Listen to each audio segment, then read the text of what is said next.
Европа и Централна Азија повторно се епицентар на пандемијата COVID-19, изјави денеска регионалниот директор на Светската здравствена организација за Европа доктор Ханс Клуге, предупредувајќи на можни катастрофални последици доколку актуелниот тренд на ширење на вирусот продолжи.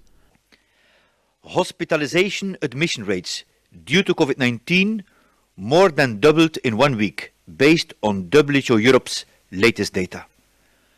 According to one reliable projection, if we stay on this trajectory, we could see another 500,000 COVID-19 deaths in Europe and Central Asia by the 1st of February next year.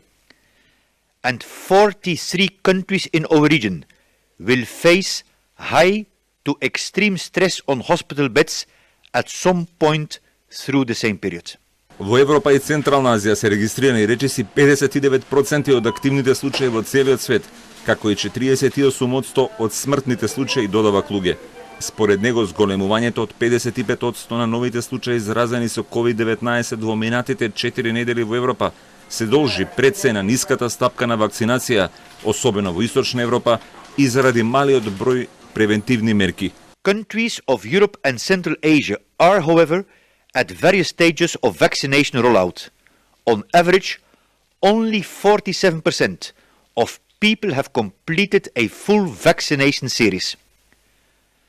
While 8 countries have now exceeded 70% coverage, in 2 the rate remains below 10%.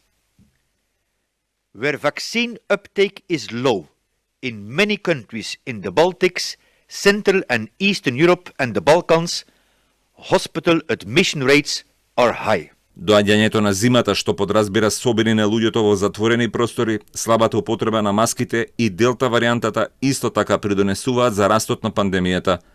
Според проекциите на СЗО, доколку во овие два региони 95% од луѓето носат маски, тоа би можело да спаси до 188.000 човечки животи од предвидените половина милион луѓе кои би починале пред февруари 2022 година.